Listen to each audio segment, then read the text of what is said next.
title of my class today is Threats of Collapse: The Dangers of Increasing Complexity and the Coming Great Simplification.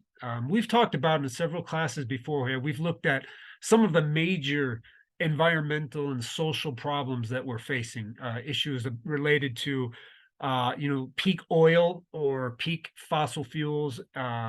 Obviously, all of the ecological crises that have come about because of this one-time boom of fossil fuel inputs that has driven our society for the last 200 years or so. But what we haven't talked about, I think, perhaps on enough of a level, is what's going to happen, as some of the necessary changes that we're confronting are going to happen. We're going to look at, obviously there's all of these issues related to, what happens when fossil fuels begin to decline, what happens if ecological crises such as global warming we're not able to come up with a solution to that or make the necessary changes. And what happens to societies when in the past, and how can we learn from them? So as real briefly, the outline of my class is I want to talk about the issue of societal collapse, looking at four different kind of areas. One, current events that we've touched on briefly in past classes, but I want to look a little bit more in depth at how some of these current events threaten the idea of societal collapse. I want to also look at the coming energy de-escalation. What's going to happen in the future when we inevitably have less energy than what we have today? How are we going to respond to that, and how does that look? I also want to look briefly at the idea of the archaeology and the historical evidence of how other societies have collapsed. I think a lot of times, especially with our kind of Hollywood-esque type of ethic, and especially how the media looks at things, the idea of how societies in the past have collapsed has always been dramatized. It's been kind of made this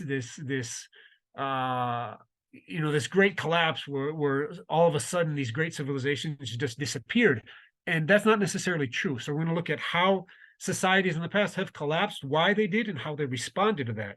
And then we're also going to look at the complexity thesis. What is the complexity thesis? Especially there's an author that we're going to introduce called Joseph Tainter, and how that has applied to societal collapse in the past and how it might apply to our society today.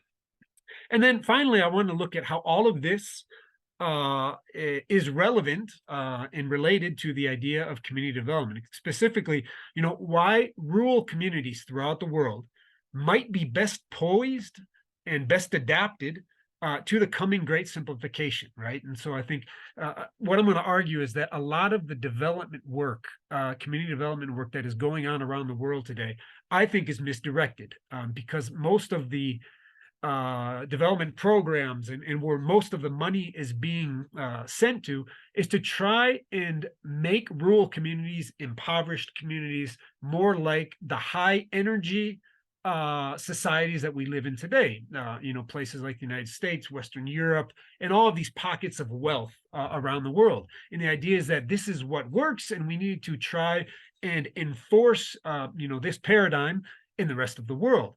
But given the evidence that I hope to present about, all of the instabilities, all of the unsustainabilities that go with our modern day society, perhaps we need to rethink how we're going to act as development organizations in these rural communities, instead of trying to push them towards systems that are clearly unsustainable, that may be already failing. Maybe we need to look at what has worked, what essences of sustainability still exist in these rural communities, and how can we potentiate them? How can we help rural communities to rescue traditional lifestyles, to improve upon traditional lifestyles, to adapt to a low energy future, which is what we might be coming to. Okay. But before we get started, I want to mention real quick what collapse is not. And so in the United States, in other parts of the world, when the idea of collapse is mentioned, I think a lot of people get this idea of what many people refer to as prepping or preppers. And in the United States and other parts of the world, there are lots of perhaps wealthy people who are maybe on the conservative end of the political spectrum, who probably have, I would say perhaps decently founded fears that things are not going right. They might not trust certain government policies. They might not trust the economic system in which we're living. They might actually, have some fears about, what might happen if global warming, is not fixed or is not brought under control. And so these preppers, a lot of people are buying up huge amounts of guns, building these underground bunkers, creating these fortified communities, and have this idea that when the poop hits the fan, as they say, they're going to be prepared and defend themselves from the mobs that are going to inevitably arise. That's not what I'm talking about. Everybody can make their own judgments on those types of people and their reactions. I think that in a sense, that type of reaction is perhaps relevant, and perhaps shows that there is a profound unease amongst huge portions of the global population, people who I think understand that we have been moving in an unsustainable direction that might be leading us towards societal collapse. But this type of response is I think is what makes a lot of academics and people around the world not want to talk realistically about what is happening, if our society is in fact collapsing, and what might be the response to that. But let's, going on to that, moving on with that example of this kind of fortified, conservative, big gun response to collapse. Here's an interesting, a few interesting case scenarios, things that are happening. So there are ultra elite, there are billion-dollar companies out there who specialize in building ultra elite shelters. So there's one in the Czech Republic known as the Opidium. It's called the largest billionaire bunker in the world, and it includes amenities that simulate natural sunlight, a wine vault, a place to hide all your stuff that's impregnable to hostile outsiders. And so it's actually pretty interesting. There is information that recently came out about how many of the world's most famous or infamous billionaires around the world have invested millions of dollars in bunkers located around different parts of the world. That might sound kind of, again, Hollywood-esque, but it's true. And I think that, that might, I would say, people who have benefited, extremely benefited from the modern day industrial capitalist system in which we live, are the ones who fear that it is failing, which I think is telling, right? And they're spending millions of dollars to try and protect themselves and their families and their loved ones if societal collapse were to occur. One of the more interesting examples of this is Sam Altman. He is the CEO, the founder of OpenAI, which you all might know better as the company that runs and founds ChatGPT, that was released earlier this year, and has been downloaded by hundreds of millions of people around the world. A couple years ago, before Sam Altman really jumped into the national conscience, he was still the founder of OpenAI, and they were working on these ChatGPT systems, the earlier versions of them. And so he was interviewed by a tech magazine, and the question was, they started to talk about bunkers and the risks of what might happen if artificial intelligence were to grow beyond the control of the programmers. And the question was, when would you use your bunker? And he says, when a super contagious virus takes over the world, or when artificial intelligence begins to attack humans. And this is a quote from him. I try not to think about it too much, Altman told just months after founding OpenAI with Elon Musk. But I have weapons. I have gold. I have potassium iodide, antibiotics, batteries, water, Israel Defense Force gas masks, and a large piece of land in Big Sur, a part of California, that I can fly to. And again, this is fascinating because he is worried about collapse occurring due to artificial intelligence systems that might wreck our financial system or grow beyond the control of the programmers, really have no idea what might happen. And this is, again, the founder of one of the most powerful artificial intelligence systems that has been released to the public, publicly admitting that he has a bunker and that he's, trying to protect himself if the systems that he is creating grow beyond his control. I think that is interesting. But beyond, these types of responses, right? These conservative, people who are buying up guns, or these billionaires building bunkers, or these billionaires who are afraid of the systems that they're creating. There's also an academic response to collapse. At the University of Oxford, which is one of the more respected universities in Europe, Toby Ord is a professor who heads what they call the Future of Humanity Institute. Now, this is a book that he wrote a couple of years ago.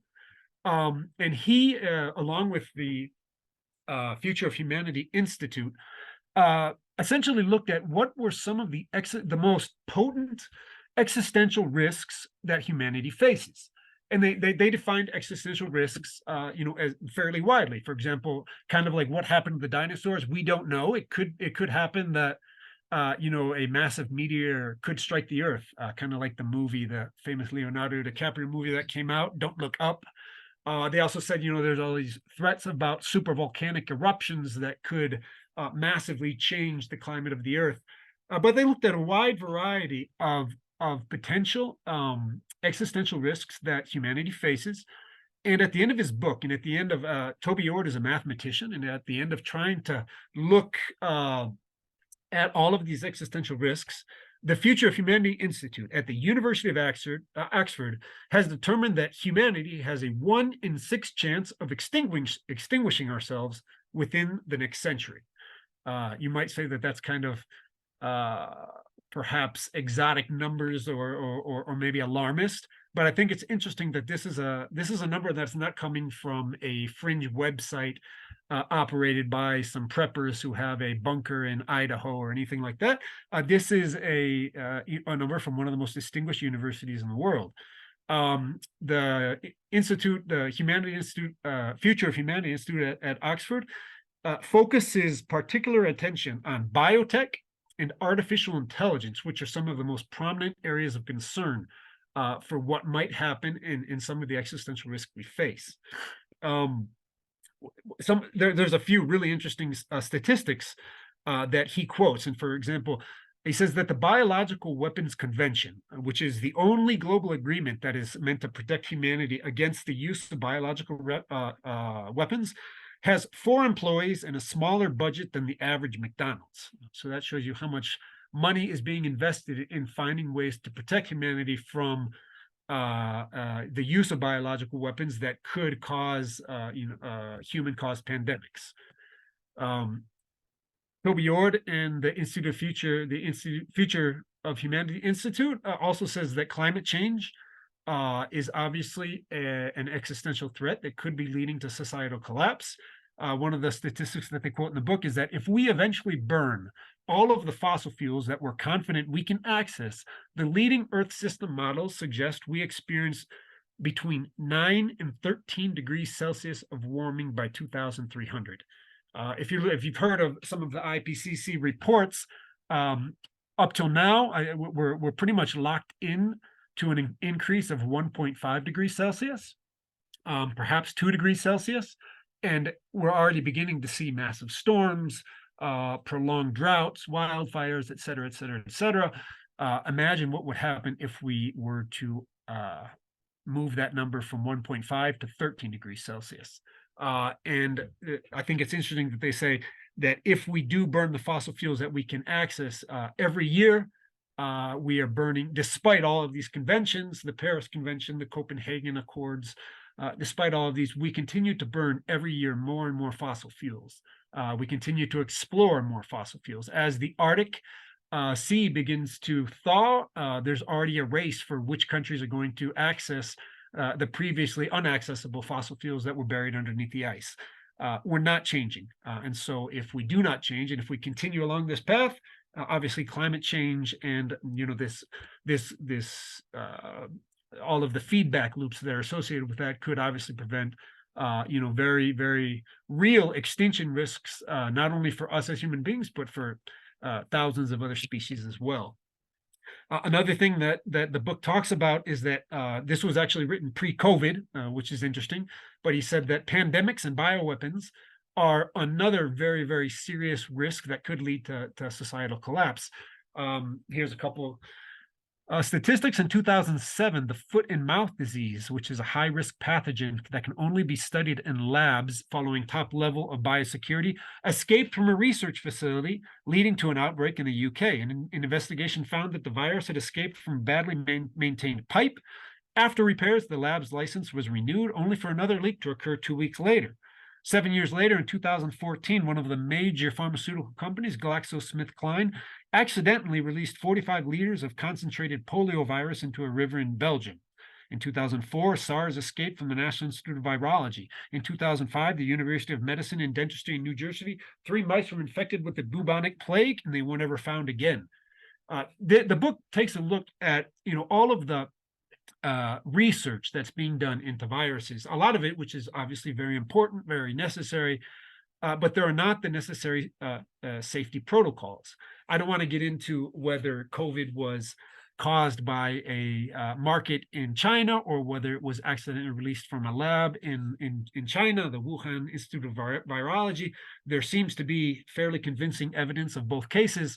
But what the book says is that there are not adequate safety measures in place for all of the research that's being that's going on. And if we're not careful, obviously, what happened in 2020 and 2020, 2021 with COVID has shown us, how fastly and how quickly our world system can be developed. And unfortunately, that's still going on.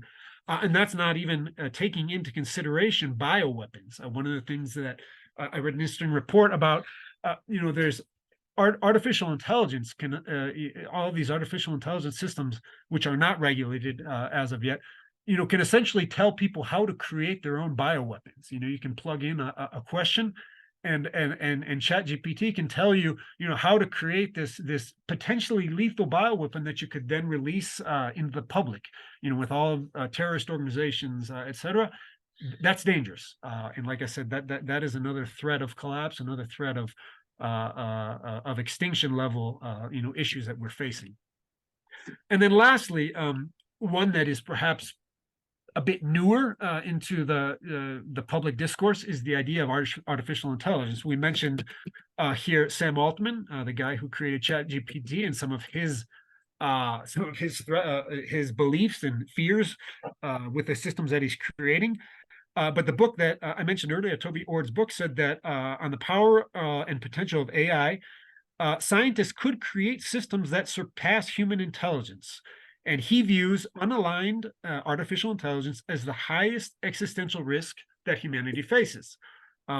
There's all of these.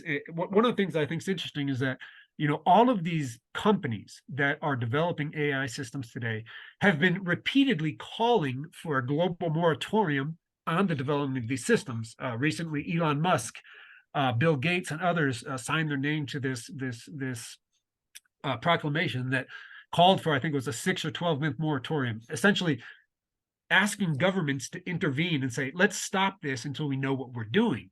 Some of the top developers of AI, one guy named Geoffrey Hinton, who is referred to as the godfather of AI, he resigned from his job at Google because he said, I don't know what we're doing and I want to be free to criticize this because I think we're heading in the wrong direction.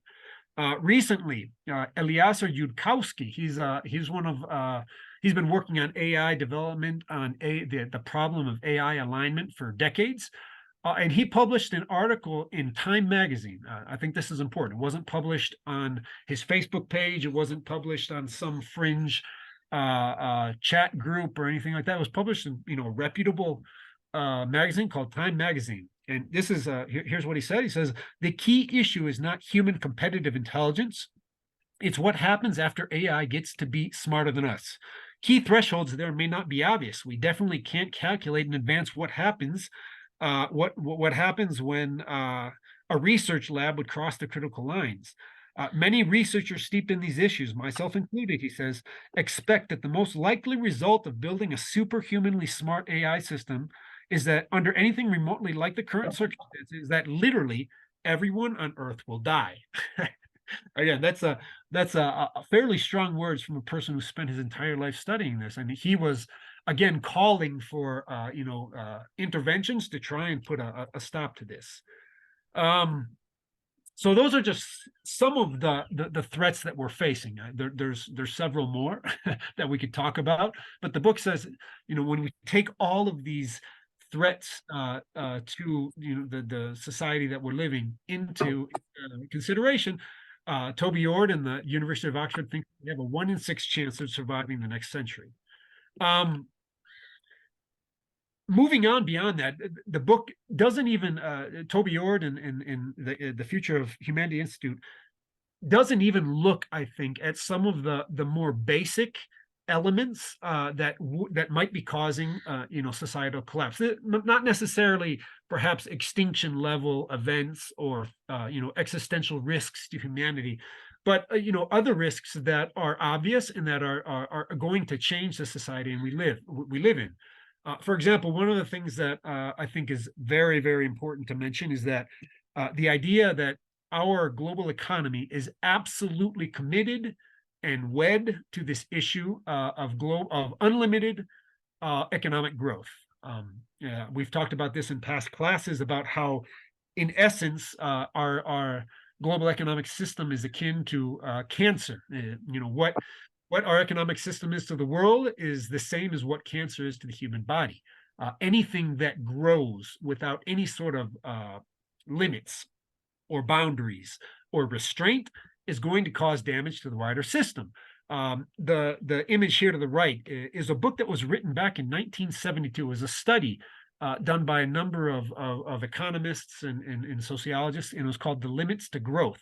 And it was written back in 1972 when all of these economists were starting to come together and see that it was illogical to pursue unlimited growth in a finite ecosystem, a finite world. There is not an unlimited amount of resources, of energy, etc., and we have to come to terms with that. The problem is that every politician, every political party, from the right wing to the left wing to the center, everyone is absolutely committed to this idea of unlimited economic growth. It's kind of seen as our preordained destiny, and that we're going to continue to pursue this. And that economic model is what's driving all of these ecological crises, but it is going to end. Another thing is, we've talked a lot about peak oil. That's something that I'm sure a lot of you have heard about. And so, for example, there's all this information about what happens when we hit peak oil. When are we going to hit it? But one interesting statistic, I think, is something called energy return on energy investment, or EROI. And that's essentially, in order to get fossil fuels, in order to get oil or gas or coal, we have to invest energy to get that out. Several years ago, the rate of that was 100 to 1. So we would take 1 barrel of oil, for example, and we would get 100 barrels of oil in return. That declined to 30 to 1 in the 1970s, and it's 10 to 1 in the year 2000, and it's around 6 to 1 right now. So essentially what we've done is all of the easy to access fossil fuel deposits, the oil that was right underneath the surface, what they call conventional oil, the coal that was relatively near the surface of the earth, all of that's gone. Now, in order to get coal, they're doing mountaintop removal mining, which is essentially dynamiting entire mountains to open them up. To get the remaining natural gas and oil deposits, we're doing fracking, which is essentially breaking apart the rock that's underneath the earth to get to the deeper deposits. And all of that takes much, much more energy. And that too is diminishing. And I think that's extremely important for us to understand. It's also important to understand, I think, that the earth, that the fossil fuels that we've been using for the past 200 years are a concentrated source of energy that cannot be replicated, at least in the current state, by the renewable energy resources we have on hand. There's certainly a place for solar panels and wind turbines and geothermal energy and things like that, but there's a reason that there hasn't been a 100% shift. And we're not going to make a 100% shift because those sources of energy are not as concentrated, they're not as abundant. There's all these issues with, how do you prevent, how do we store that energy? How do we disperse it? And we're never going to come across a energy resource like what we've had with fossil fuels. William Catton was another person who wrote in the 70s and 80s, another ecologist, and he wrote a book called Overshoot, saying that our primary ecological problem is that we consume too much. We're like a species that has overrun its boundaries. And whenever that happens, he says that we've become a detrivore, which he calls Homo colossus. Our species bloomed. We've taken over this enormous, pretty much every ecosystem around the world. But we must expect a crash. And this, in terms of human ecology, the idea is that human beings are animals. We are a high order mammal. But as a mammal, as an animal, we are subject to the same ecological laws as every other living species, on this earth. And with every other species, we see all these examples of species that came into an environment and started to take it over and consume more resources than their fair share, and they grew and they grew and they grew, and then boom, they collapsed. So in human ecology terms, we might be expecting that as well. So peak everything. This is a graph that what happens when the resources available to us, not just energy resources, obviously we've talked about fossil fuels, but all of the other intermediate resources that we need. So for example, if we're going to really try and transition to renewable sources of energy, that still means that we need enormous amounts of lithium, of steel, of copper, of all of these rare earth resources that are necessary for solar panels, for electronics, etc. All of these resources are declining.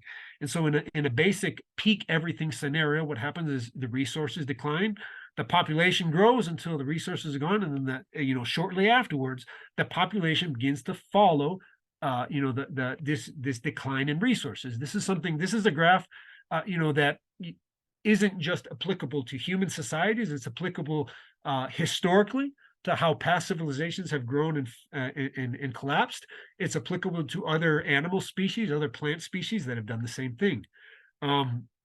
Again, referring back to the limits to growth study that I mentioned earlier, this was done by a team of MIT scientists, and they argued that industrial civilization was bound to collapse, if we continued this, same case scenario.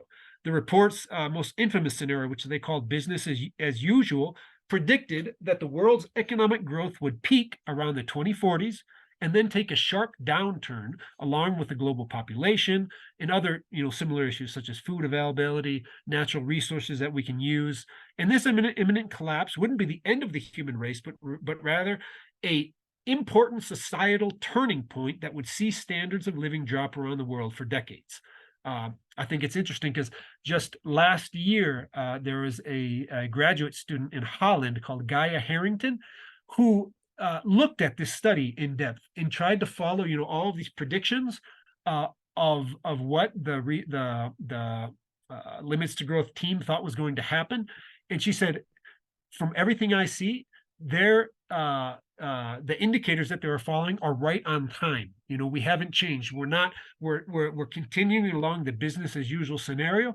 And this deadline of the 2040s of when economic growth is going to stop and a downturn is going to come, we're following the path line that they have laid out, is what she wrote. Perhaps going back to this issue of energy, I think it's important to mention that when this downturn does occur, one of the biggest shifts that we're going to find is that we have less energy. And so most of, most governments, most politicians, all of the leaders of commerce and industry and technology, when we look at these two pictures, they focus and they believe, I think seriously, that our human future is going to look like this. Something from that kids cartoon show called The Jetsons, something where we're going to be flying in cars, everybody's going to have their own flying airplane, we're going to live in this amazing urbanized society where all of everything we want is just at the push of a button. This kind of this fantastic future. If this were to occur, we obviously need to have a source of energy and a source of resources that are essentially unlimited. And everything that, all evidence that we see, everything that we've learned that history shows us, everything that, modern economics shows us is that that's not happening, that energy is limited, that, resources are limited. And so if we are not going to live in a future where we have an unlimited energy surplus, that means we're going to have to live in places where there are limited sources of energy. And so this picture on the right is a picture of villages around the parts of El Salvador where I live. This is from a village just over the hill from where I live. And it's something that is, found and similar to places all around the world. A lot of times when you look at a picture like this, a village from the 800s, or a village from, zero, the year zero, or from the, before the Industrial Revolution, life did not change that much. There were small scale urban civilizations that rose and fell, but essentially people lived close to the land. They spread out of the landscape because of the lack of any source of concentrated energy, in the source of fossil fuels or nuclear energy or whatever it might be. Because they did not have that, people had to spread out over the landscape and use the free energy resources from the sun, from the wind, and things like that. Because we did not have concentrated sources of energy, we needed to live spaced out. There was only so there was a size limit to how large urban spaces could grow. There was restraint required based on how much sunlight was available, how much energy could be procured from the local landscape. So I think when we look at these two pictures and we say, what is our future going to look like? Most people would say the picture on the right, this one here, is a picture of our past, and this here is a picture of our future. I would say that perhaps, given the realities that we're facing, this might be a picture of the future that we never achieve, and this might be a picture both of our past and of our future. Let's take a real quick look at the history of collapse. Like I mentioned, one of the things that I think is interesting is that people who live in modern times, we think that we are special, that we live in a time that is, obviously different than other, times throughout history. But at the same time, people who lived in the Roman Empire probably thought the same thing, about their times. People, who lived in the golden age of the Mayan empires here in Central America probably thought that they lived in a pretty unique time as well. But the Roman civilization collapsed. The Mayan civilization collapsed as well. And so, there's been a fairly large rising interest in this history of collapse, how past civilizations have risen and fallen throughout the centuries. Perhaps one of the more famous books was written by an author called Jared Diamond, called Collapse. And he identifies 5 different factors that contribute to collapse throughout history: a changing climate, hostile neighbors, collapse of essential trading partners, environmental problems, and the society's response to the 4 factors above. Obviously, today, climate change is on the mind of everyone. Hostile neighbors, and today, when we talk about hostile neighbors, we're not just talking about the people who live in the next village, or the people who live on the other mountain range. We're talking about on a global scale now. So pretty much, any country that we don't get along with, every terrorist organization that might exist on the fringes, the threat of global violence is much more palpable today, perhaps, than it was in the past. Collapses of essential trading partners today in our global economic system. All of us rely every day on supply chains that are incredibly complex and long. And one of the reasons that they say that Tikal, which was one of the major cities here in the old Mayan Empire, one of the reasons that it collapsed is because these trade routes essentially collapsed. And so that, the old Mayan Empire that required bringing in food and water and firewood to these urban centers, once those collapsed, the city collapsed as well. And I think that we can say that, our global economic system today is extremely vulnerable to all sorts of different situations. I mentioned in a past class, I don't know if you all remembered, several years ago, there was one of these major cargo ships that got stuck in the Suez Canal. And it was so big, it stopped traffic of all of these cargo boats. And essentially it interrupted, these global supply chains, something so simple as a ship that got stuck in a river. And all of a sudden people were not able to, to depend on these global supply chains, which are always, as they say, just in time. Tobias Roberts? Yeah. Are you aware of the situation with the Panama Canal right now? No, would you like to? Well, there's a drought going on in Honduras, and Okay. so there's not enough rain to fill the docks, and so the amount of goods passing through the Panama Canal has been reduced by about 50%. Yeah, yeah, and I mean that's another great example I think of how vulnerable we are to even the smallest shifts, right? So again, Jared Diamond was talking about the collapse of past civilizations, but these four or five factors, I think we can look at them and see that there are obviously modern day parallels as well. Um, I see it's 9:42 at my time, so I'm going to try and hurry up real quick. Again, looking at the lowland Maya, which is the part of the world where I live, one of the things that I think is interesting is that when we talk about collapse, uh, when I lived in Guatemala, when people talked about the collapse of the Mayan civilization, a lot of the local communities didn't like that. They said, "What collapse? We're still here." People in Guatemala today still speak, the Mayan languages. They still have their own cultures, their civilizations, which are directly tied to these ancient civilizations. And so what happened, when Tikal and all of these other urban centers started to fall, started to crumble, it's not that everybody died. It's not that all of a sudden there was this massive disappearance of population. What happened was people spread out. They said, "Well, we had a good go of it, right? We enjoyed urban life for a while, and then they spread out over the landscape. They started to colonize all of these different mountain ranges and in uninhabited jungles and things like that.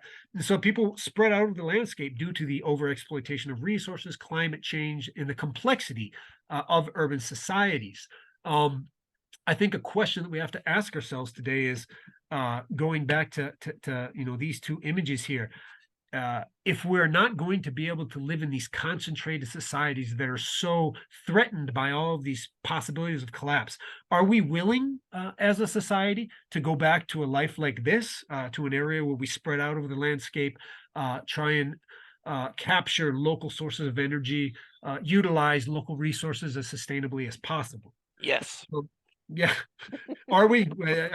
I hope that we are. Um, and I guess that gets back to this issue of how development organizations respond to the communities we live. And I think that unfortunately, the vast, many billions of dollars that are poured into the development industry are focused on trying to help poor people achieve this, move towards the urban areas, introduce themselves into the global monetary economy, become more competitive. I'm not saying that there's not a place for some of those programs, but I think what we might need to focus on is how to help rural pupils, how to help marginalized populations, how to help people that we consider to be poor to live well in these places, right? To continue this tradition, this civilization of living well in place. And I would say perhaps even maybe what we need is to reverse funding. Instead of wealthy people from cities going into rural areas and preaching about what development is, maybe we need to open up some spaces where rural villages that are thriving can go into urban areas and say, look, this is how you all should live. We've never talked about that. I think that might be important. Um, we're running out of time here. I took a little bit longer, but here, let me just end here with these last couple slides. I'm going to skip over the complexity thesis, just mention real quick that if you're interested in this subject, one of the best books is by an author called Joseph Tainter. He's an anthropologist and an archaeologist, and he did another great book and essentially said that societies always tend to collapse. Civilizations always tend to collapse when they become too complex. As they become too complex, what he says is that the cost benefit analysis, it becomes too expensive to maintain the complexity of a society. And so what happens is people essentially unwind complexity, spread out over the landscape, and try to survive, in other ways. Tobias Roberts, I, Yeah. I want you to come back and finish up this. So I want you to come back and do like a part two on this subject because Okay. this is so important to understand the world. I agree. I agree. I appreciate that. Um, so here, should we talk about this? Well, we'll skip the Roman Empire real quick. One thing. I don't know if you're familiar with the Mondragon cooperative in Spain. Yeah. I've heard of them. So Yeah. when they started out, the father there, Mondragon, said, "Okay, what we're going to have is we're going to have set a salary that the person who makes the most amount of money can make no more than 3 times what the lowest person is making. Uh-huh. And then eventually they had to raise when they got a huge corporation, they had to raise that to 6 to 1. And I think nowadays it might be 10 or 12 to 1 because there's so much competition to pull Sure. away their managers to other businesses. But to me, that was just a great way to make sure that everybody was taken care of and participating. Yes. Yes, I What agree. do you think something like that could actually stabilize the world? I mean, I think that, one of the things that we haven't touched on is that I think another perhaps threat of collapse is just the burgeoning inequality that we see. I mean, you can look at the numbers that what percentage of billionaires owns manages the amount of resources. I mean, that's an issue, right? And the Mondragon cooperative, I think, is an example of how you can create thriving local businesses, giving local people a stake. And like I said, this ideal here doesn't mean that we all have to be farmers. It doesn't mean that we all have to go back to simple subsistence living. I think what it does mean is that we have to find ways to live more sustainably in place. Given all of the complexity, all of the threats that we face. Instead of continuing along this path, how can we live more sustainably in place, and in creating local cooperatives that give people meaningful employment, that try to manage inequality in a way that allows some sense of social cohesion in the places where you live. I think that's an extremely important aspect. Uh, Tobias Roberts, would you say that in the maybe in the couple of decades that are left to kind of pull this together, that people around the world should fight for infrastructure and schools and education? yeah, no, certainly. I think that one of the things that I heard recently in the podcast was that we're going to look back in 100 years now, and our grandchildren are going to say, "Man, they were stupid." We had this amazing resource of fossil fuels that we were able to tap for a couple 100 years, and look how we wasted it. We wasted it on SUVs and meaningless cross country flights and all these other things, right? And like we still have fossil fuels. They're not gone completely, right? So how could we like use some of the remaining energy surplus that we have to create a more sustainable society, right? And so yeah, there I think there's all sorts of local infrastructure that we can create. Perhaps we could understand that we are going to have a lower energy future. But if we were to, have government policies that invested in local renewable energy centers for local communities, where we could have perhaps a decentralized grid where every locality managed their own energy resources, perhaps a small hydroelectric dam providing water and energy to local communities. Obviously, it's going to depend on every locality.